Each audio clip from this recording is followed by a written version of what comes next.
اسرائیلی عوام سے ایران میں مکمل فتح کا وعدہ کیا تھا، لیکن انہیں ٹرمپ کے اس مفاہمتی یادداشت پر سمجھوتا کرنا پڑا اور ساتھ ہی صدر ٹرمپ کی مسلسل تنقید کا بھی سامنا کرنا پڑا، اور وہ بھی اسرائیل میں انتخابات سے صرف 4 مہینے پہلے۔ ایسے میں مجموعی صورتحال یہ ہے کہ نیتنیاہو بین الاقوامی سطح پر مکمل طور پر تنہا ہو گئے ہیں، کیونکہ وہ سمجھتے ہیں کہ یہ معاہدہ غلط ہے اور جنگ جاری رہنی چاہیے، یہاں تک کہ متحدہ عرب امارات، جو خلیجی ممالک میں ایران کے خلاف سب سے زیادہ سخت موقف رکھنے والا ملک سمجھا جاتا تھا، وہ بھی اس معاہدے کے حق میں علاقائی اتفاق رائے میں شامل ہو گیا ہے، جبکہ امریکہ میں بھی نیتنیاہو کی ریپبلکن پارٹی اور میڈیا میں موجود اتحادی اس معاہدے کو مکمل طور پر تنقید کا نشانہ بنانے سے ہچکچا رہے ہیں، کیونکہ خود ٹرمپ اس معاہدے کی منظوری دے چکے ہیں۔ 2015 میں اوباما کے ایران معاہدے کے خلاف کانگریس میں تقریر کی طرح کا موقع اب نیتنیاہو کے پاس نہیں ہوگا، اور نیتنیاہو ٹرمپ سے ٹکراؤ کے بغیر کسی امریکی نیوز چینل پر جا کر اس معاہدے کی کھل کر مخالفت بھی نہیں کر سکتے۔ رپورٹ میں مزید لکھا ہے کہ عوامی سطح پر اس معاہدے کی مذمت کے بجائے اسرائیلی حکام اسرائیلی صحافیوں کے ساتھ غیر رسمی بریفنگز میں اس معاہدے پر گہری تشویش کا اظہار کر رہے ہیں، اور ساتھ ہی اسرائیل میں نیتنیاہو کے حامی میڈیا ادارے جو پہلے زیادہ تر ٹرمپ کے سخت حامی رہے تھے، وہی ادارے اب ٹرمپ اور ان کی ٹیم پر سخت تنقید کر رہے ہیں۔ عام بات یہ ہے کہ G7 اجلاس کے دوران کل ٹرمپ نے ایران کے خلاف جنگ کے دوران نیتنیاہو کے تعاون کا شکریہ تو ادا کیا، لیکن ساتھ ہی ان پر طنز بھی کیا۔ ٹرمپ نے کہا کہ نیتنیاہو ایک اچھے آدمی ہیں اور وہ کبھی کبھی بہت زیادہ پرجوش ہو جاتے ہیں، لیکن ہماری شراکت بہت زبردست ہے، ہم بڑے پارٹنر ہیں اور وہ بہت چھوٹے پارٹنر ہیں۔ اہم بات یہ ہے کہ ماضی میں حتیٰ کہ وہ امریکی صدور جن سے نیتنیاہو اکثر اختلاف رکھتے تھے، انہوں نے بھی اسرائیل پر اتنی کھلی اور سخت تنقید نہیں کی جتنی ٹرمپ کر رہے ہیں، اور یہ نیتنیاہو کے لیے ایک اور بڑا جھٹکا ہے جو انہیں اپنے ایک اہم اتحادی سے برداشت کرنا پڑ رہا ہے۔ اس کے علاوہ اس معاہدے سے نیتنیاہو کے بڑھتے ہوئے چیلنجز کی تفصیلات بتاتے ہوئے رائٹرز نے لکھا ہے کہ اسرائیلی وزیر اعظم نیتنیاہو کی اس سال ہونے والے انتخابات میں اقتدار سے چمٹے رہنے کی امیدیں پہلے ہی کمزور تھیں، لیکن ایران کے ساتھ ساتھ امریکہ کے عبوری معاہدے نے ان کے لیے صورتحال مزید پیچیدہ کر دی ہے، اور امریکی صدر ٹرمپ نے ایران اور لبنان میں جنگوں کو اسرائیل کے اہداف مکمل ہونے سے کافی پہلے ہی ختم کرنے کا فیصلہ کر لیا ہے، اور مارچ میں نیتنیاہو کا یہ دعویٰ کہ ہم مشرق وسطیٰ کی شکل بدل رہے ہیں اب زیادہ سے زیادہ کھوکھلا دعویٰ نظر آ رہا ہے۔ ایسے میں کرپشن کے الزامات، اندرونی سیاسی تنازعات اور 7 اکتوبر 2023 کو اسرائیل پر حماس کے حملے میں سیکیورٹی ناکامیوں پر تنقید کا سامنا کرنے کے بعد اب نیتنیاہو کو اسرائیلی ووٹرز کے اس فیصلے کا بھی سامنا کرنا ہوگا کہ نیتنیاہو نے جنگوں اور اسرائیل کے امریکہ کے ساتھ تعلقات کو کیسے ڈیل کیا۔ واضح رہے کہ 76 سالہ نیتنیاہو نے اس ہفتے تصدیق کی ہے کہ وہ اسرائیلی انتخابات میں دوبارہ حصہ لینے کا ارادہ رکھتے ہیں، جو اکتوبر تک لازمی طور پر کرائے جانے ہیں، جبکہ پولز یہ ظاہر کرتے ہیں کہ نیتنیاہو کا دائیں بازو کا اتحاد اسرائیل میں شکست کی طرف بڑھ رہا ہے۔ اس ساری صورتحال میں اہم بات یہ بھی ہے کہ ٹرمپ نے ایران کے خلاف جنگ کو تو روک دیا ہے، مگر اس جنگ سے پہلے انہوں نے جو مقاصد فوری طور پر حاصل کرنے کا اعلان کیا تھا، وہ مقاصد اس معاہدے سے بظاہر فوری طور پر حاصل ہوتے نظر نہیں آ رہے ہیں، بلکہ اب تو خود ٹرمپ ان میں سے کچھ مقاصد کو ماننے سے انکار کر رہے ہیں، اور انہی مقاصد میں سے ایک مقصد یہ تھا کہ ایران کے میزائل پروگرام کو مکمل طور پر ختم کیا جائے یا اس پر حدود لگائی جائیں، اور نیتنیاہو تو اس کا بار بار اظہار کرتے تھے، لیکن کل فرانس میں جب ٹرمپ سے ایران کے میزائل پروگرام سے متعلق سوال ہوا تو ٹرمپ نے کہا کہ اگر دوسرے ممالک کے پاس بیلسٹک میزائل ہیں تو ایران کے پاس نہ ہونا تو ناانصافی ہے۔ بیلسٹک میزائل اور جوہری ہتھیار ایک چیز نہیں ہے، اور اگر سعودی عرب اور قطر کے پاس بھی میزائل موجود ہیں تو میں سمجھتا ہوں کہ ایران کے پاس بھی میزائل ہونا ٹھیک ہے۔ Iran having ballistic missiles. Can you elaborate on that? I want to make sure we understand it. No, I'm saying that if other countries have them, it's a little bit unfair for them not to have some. A ballistic missile is not the same thing as what we're talking about when we talk nuclear. But if Saudi Arabia and Qatar and they all have some, I would say in relative proportion, I think it's okay. That's what I mean. ایسے میں امریکہ میں صدر Trump کے ایران کے ساتھ ہونے والے اس نئے معاہدے کو انتہائی تشویش کے ساتھ دیکھا جا رہا ہے، اور اس کی کامیابی پر پہلے سے ہی تحفظات کا اظہار کیا جا رہا ہے۔ CNN کے گلوبل افیئرز کے تجزیہ کار اور 5 امریکی صدور George W Bush, Barack Obama, Donald Trump اور جو بائیڈن کے ادوار میں امریکہ کی اعلیٰ قومی سلامتی کے مختلف عہدوں پر رہنے والے بریٹ میکگرک نے اس معاہدے پر تجزیہ کرتے ہوئے لکھا ہے کہ اب کہ جب امریکہ نے ایران کے ساتھ طے پانے والی مفاہمتی یادداشت کا باضابطہ متن جاری کر دیا ہے، ہم اس کے فوائد اور نقصانات کو زیادہ منصفانہ انداز میں جان سکتے ہیں۔ متن سے یہ بات حیران کن طور پر واضح ہو جاتی ہے کہ امریکہ ایران کو بہت کچھ دے رہا ہے، جبکہ بدلے میں اسے بہت کم مل رہا ہے۔ بریٹ میگرک کے مطابق انہوں نے ماضی میں ایران کے ساتھ مشکل مذاکرات کیے ہیں اور یہ دستاویز اس لحاظ سے نمایاں ہے کہ اس میں ایران کو بہت سی چیزیں دے دی گئی ہیں جن کا ایران ماضی میں بھی مطالبہ کرتا رہا ہے، لیکن ایسی چیزیں ایران کو شاذ و نادر ہی مل سکی ہیں۔ ٹرمپ نے بظاہر یہ فیصلہ کیا ہے کہ ایک معاہدہ چاہے جیسا بھی ہو ڈیڈ لاک کی موجودہ صورتحال سے بہتر ہے۔ دوسری طرف ایران نے مؤثر طور پر اسٹریٹ آف ہرمز کو یرغمال بنا لیا اور امریکہ سے اپنی قیمت وصول کرنے کا مطالبہ کر دیا، اور ایران کی یہ حکمت عملی بظاہر کامیاب رہی ہے۔ اس مفاہمتی یادداشت کی عملی حقیقت یہ ہے کہ ایران کو بھی کافی کچھ ملتا ہے جس میں دسیوں ارب ڈالر شامل ہیں۔ اس کے بدلے میں ایران اسٹریٹ آف ہرمز میں بحری جہازوں پر حملہ نہیں کرے گا۔ اس متن اور ایران کی مذاکراتی حکمت عملی کے بارے میں ہماری معلومات اور گزشتہ 47 سالوں میں مشرق وسطیٰ اور عالمی سطح پر اس کے طرز عمل کو دیکھتے ہوئے یہ امکان کم ہے کہ امریکہ اس یک طرفہ مفاہمتی یادداشت سے جوہری پروگرام یا کسی اور معاملے پر ایک جامع معاہدے تک پہنچنے میں کامیاب ہو سکے گا۔ ایسا لگتا ہے کہ امریکہ نے صرف اسٹریٹ آف ہرمز کو کھلوانے کے بدلے میں اپنی بہت سی سفارتی برتری کھو دی ہے، اور جیسے جیسے یہ مذاکرات طول پکڑتے ہیں یا تعطل کا شکار ہوتے ہیں، اس مفاہمتی یادداشت کے ذریعے قائم ہونے والا امن ممکن ہے کہ زیادہ دیر تک برقرار ہی نہ رہے۔ اس کے علاوہ 5 امریکی صدور کے ادوار کو کور کرنے والے اور گزشتہ 20 سالوں سے ایران کے نیوکلیئر پروگرام پر رپورٹنگ کرنے والے نیو یارک ٹائمز کے نمائندے ڈیوڈ سینگنر نے اس معاہدے پر تبصرہ کرتے ہوئے لکھا ہے کہ یہ محض 15 ہفتے پہلے کی بات ہے جب صدر ٹرمپ نے اعلان کیا تھا کہ غیر مشروط سرنڈر کے علاوہ ایران کے ساتھ کوئی معاہدہ نہیں ہوگا، لیکن کل جب ایران کے ساتھ معاہدے کا متن جاری کیا گیا اور ٹرمپ انتظامیہ کے ایک سینئر اہلکار نے اس معاہدے کو شق بہ شق پڑھ کر سنایا تو یہ معاہدہ کسی بھی طرح سے سرنڈر کی دستاویز نہیں لگتی۔ اس کے برعکس ایران دنیا کی سب سے طاقتور فوج کے ساتھ ہونے والے اس تصادم سے نہ صرف بچ نکلا بلکہ ایرانیوں کے پاس جشن منانے کے لیے بھی کافی کچھ تھا، اور اس جشن کا آغاز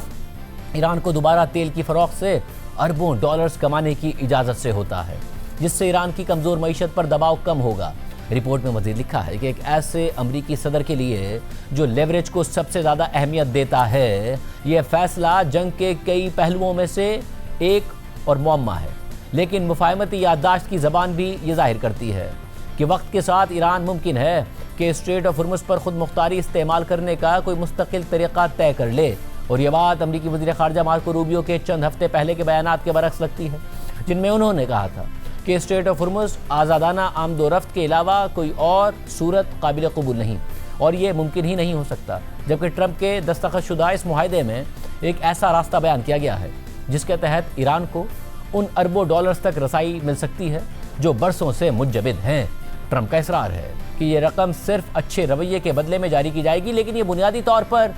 وہی رعایت ہے جو 11 سال پہلے براک اوباما نے ایران کو دی تھی اور جس پر ٹرمپ نے سخت تنقید کی تھی۔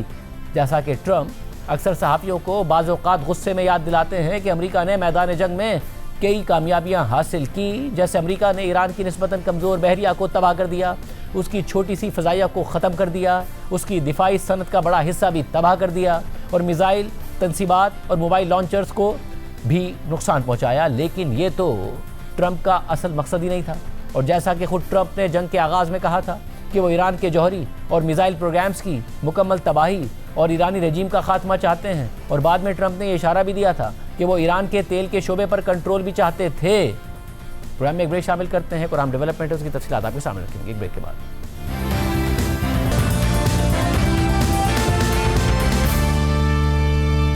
حکومت ایک متنازع قانون سازی کرنا چاہتی ہے جس کے تحت کوئی بھی مالک مکان یا جائیداد کا مالک ٹیلی کام کمپنیز کو اپنی جگہ فراہم کرنے سے انکار نہیں کر سکے گا۔ یعنی آپ کی اپنی ہی جائیداد پر کیا ہوگا، کون سے آلات لگیں گے، ٹاور لگے گا نہیں لگے گا، اس متنازع بل کی منظوری کے بعد یہ فیصلہ ٹیلی کام کمپنیز کریں گی، اور اگر آپ نہیں مانیں گے تو حکومت سے آپ کی شکایت کریں گے اور آپ کو قانونی چارہ جوئی بھگتنی پڑے گی۔ یعنی آپ کے پاس ایک طرح سے انکار کی کوئی گنجائش ہی نہیں ہوگی۔ اہم بات یہ ہے کہ پاکستان ٹیلی کمیونیکیشن ری آرگنائزیشن نامی یہ ترمیمی بل 2026 قومی اسمبلی سے منظور بھی ہو چکا ہے، اور اس کے بعد سینٹ میں پیش کیا جا چکا ہے، اور پھر سینٹ نے اسے قائمہ کمیٹی برائے انفارمیشن ٹیکنالوجی اینڈ کمیونیکیشن کو بھیجا، جہاں منگل کو ہونے والے اجلاس میں اس بل میں متنازع شقوں کی نشاندہی کی گئی اور بحث کو مؤخر کر دیا گیا۔ قائمہ کمیٹی کی چیئرپرسن اور پیپلز پارٹی کی سینیٹر پلوشہ خان کا کہنا ہے کہ فائبرائزیشن ضروری ہے، لیکن اس کی آڑ میں عوام کے بنیادی حقوق اور نجی املاک کے تحفظ پر کوئی سمجھوتا نہیں ہوگا۔ سینٹ کمیٹی میں بل کا تفصیلی جائزہ لینے کے دوران متعدد متنازع شقوں پر سنجیدہ تحفظات سامنے آئے۔ ہم ایسی تمام شقوں میں ضروری ترمیم لائیں گے تاکہ ترقی کے ساتھ ساتھ عام شہریوں کے حقوق، انصاف اور قانونی تحفظ کو بھی یقینی بنایا جا سکے۔ اس کے علاوہ پیپلز پارٹی کا دعویٰ ہے کہ حکومت نے یہ بل فائنانس بل کی آڑ میں جلد بازی میں منظور کروا لیا اور اس پر بحث نہیں کی گئی۔ قومی اسمبلی سے منظور ہونے والے اس ترمیمی بل میں ٹیلی کام کمپنیز کو فائبر آپٹک بچھانے،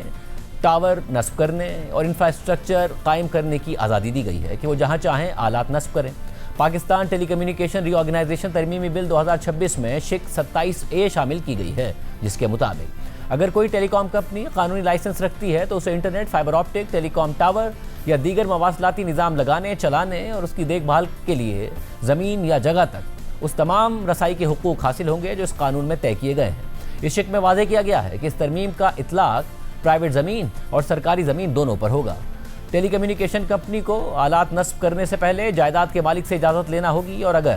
15 دن کے اندر کوئی جواب نہیں دیا گیا تو ایک ریمائنڈر دینا ہوگا۔ اسی طرح پبلک انفراسٹرکچر یعنی سرکاری زمین کے معاملے میں درخواست کے 30 دن کے اندر اگر جواب نہیں دیا گیا تو بھی ریمائنڈر دیا جائے گا اور اس کے بعد درخواست کو منظور سمجھا جائے گا۔ اگر پرائیویٹ زمین کا مالک 30 دن تک کوئی جواب نہیں دیتا تو ٹیلی کام کمپنی اس معاملے کو حکومت کے پاس لے جا سکتی ہے۔ بل کے مطابق پبلک انفراسٹرکچر پر آلات لگانے کی صورت میں کوئی چارجز، فیس اور کرایہ نہیں ہوگا، جبکہ پرائیویٹ زمین کے معاملے میں ٹیلی کام کمپنی اور زمین کا مالک اپنی مرضی سے ایگریمنٹ طے کر سکتا ہے اور اگر دونوں کے درمیان کوئی ایگریمنٹ نہیں ہوا تو اس معاملے میں حکومت مداخلت کرے گی اور دونوں کے درمیان معاملہ حل کرے گی۔ اسی طرح private housing societies, cooperative housing schemes, رہائشی اور commercial, non commercial, estate management ادارے، کنٹونمنٹس اور ڈیفنس ہاؤسنگ اتھارٹیز کی زمین پر آلات نصب کرنے کی کوئی فیس، چارجز اور کرایہ نہیں ہوگا۔ اس کے علاوہ ترمیمی بل کی شق 27B میں جرمانے کا ذکر کیا گیا ہے کہ حکومت زمین کے مالک پر تاخیر کرنے یا رکاوٹ پیدا کرنے پر 5 کروڑ روپے تک کا جرمانہ عائد کر سکتی ہے۔ یعنی اگر کوئی شخص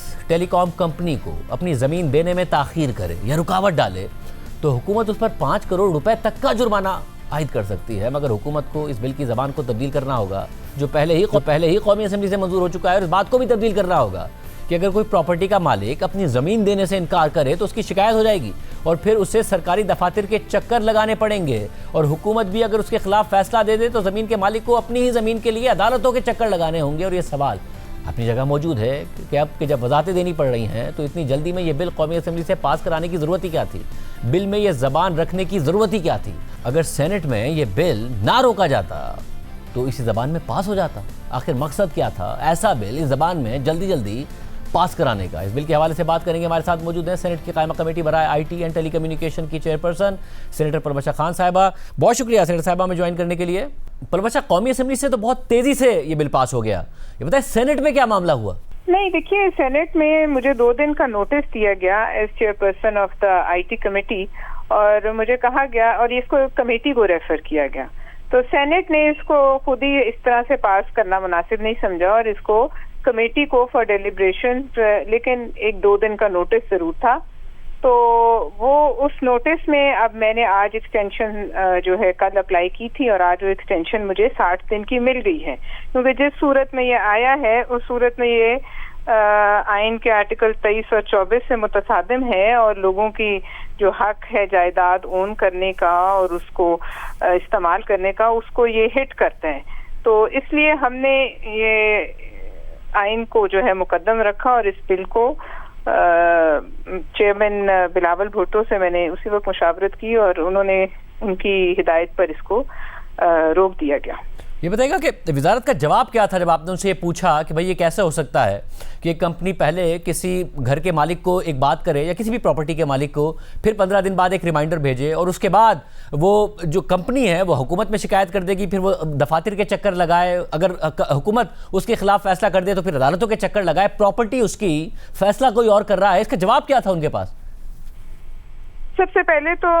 ان کو جب میرے سے میں بھی تھی، میرے ساتھ 2 اپنے آنریبل ممبرز تھے نون لیگ کے، انہوں نے بھی اس کو دیکھا اور ان کو بھی تشویش ہوئی، انہوں نے بھی اس پہ اعتراضات اٹھائے اور ہم نے ان کو دیکھیے فائبرائزیشن ایک تو ہے نا جو کہ زیر زمین ہے کیبلنگ، لیکن اس میں جب ہم نے ٹاورز، اکوپمنٹ جس میں کوئی چیز بھی آ سکتی ہے، کوئی نجی کمپنی جو ہے وہ اس میں کوئی چیز بھی اکوپمنٹ کے طور پہ لا سکتی ہے اور کہیں بھی اس کو اریکٹ کر سکتی ہے، اور عام شہری کا اس پہ اعتراض کرنے کا جو حق ہے وہ سخت متاثر ہوتا ہے اور اس کے حق ملکیت کو جو ہے یہ محدود ہوتا ہے۔ ہم نے جب یہ باتیں ان سے کی تو انہوں نے کہا نہیں اس میں ٹاور شاید نہیں ہے، لیکن ہم نے جب انہیں دکھائے تو پھر شاید ان سے بھی آئی ڈونٹ نو کہ کیسے نظر انداز ہوا یہ، لیکن پھر وہ خاموش ہو گئے۔ اور جب میں نے اپنی لیڈرشپ سے مین وائل اسی دوران ان سے رابطہ کیا اور میں نے چیئرمین بلاول بھٹو صاحب سے کہا کہ یہ اس قسم کا ایکسیسو بل ہے اور اس میں یہ 5-5 کروڑ جرمانے اور لوگوں کے گھروں کے اندر تک رسائی کا حق اور ان سے اعتراض کا حق چھین لینا، اور کوئی آرام سے گھر بیٹھا ہے اس کو 2 نوٹس سرو ہو جائیں، وہ ایک اینڈلیس لیٹیگیشن میں پڑ جائے، اور پھر وہ جائے بھی تو کسی سرکاری جو افسر ہے وہی اس کا فیصلہ کرے، تو یہ تو بہت خطرناک ٹرینڈ کو جو جنم دے گا۔ تو بلاول صاحب نے کہا کہ جی بل جو ہے اس کو روک لیا جائے، اور اس کو ہم نے اسی وقت روک لیا، بلکہ اس بات پہ بھی حیرانی کا اظہار ہوا کہ یہ ایک نارمل بجٹ کے سیشن کے دوران کیوں آیا ہے، یہ بجٹ کے بعد بھی آ سکتا تھا۔ لیکن اب یہ بل میرے خیال میں اس کی تو ایک لفظ پہ غور کرنا پڑے گا، اس کو جتنی دفعہ پڑھا جائے اس میں سے بہت سے سوالات نکلتے ہیں۔ اور یہ جس کی زمین ہے اس کے پاس رائٹ ہے ریفیوزل کا، مگر اس کے بعد وہ دفاتر کے چکر نہ لگائے، یہ سارے معاملات نہ ہو، جرمانے نہ بھگت رہا ہو، آپ اس بات کو یقینی بنائیں گی کہ اس میں سے ساری چیزیں نکلیں؟ دیکھیے بالکل آئین سے متصادم یہ بنیادی حق ہے کسی بھی شہری کا کہ وہ جائیداد اون کرے اور جائیداد کو جیسے مرضی استعمال کرے، بلکہ یہ حکومت کا بھی تو ریاست کا حق ہے کہ وہ فرض ہے کہ وہ شہری کے اس حق کو محفوظ کرے۔ لیکن جو اس میں سب سے ایک خطرناک پہلو یہ بھی تھا کہ خاموشی کو جو ہے وہ رضامندی انہوں نے قرار دے دی ہے کہ 2 دفعہ نوٹس جائے گا، اس کے بعد جو ہے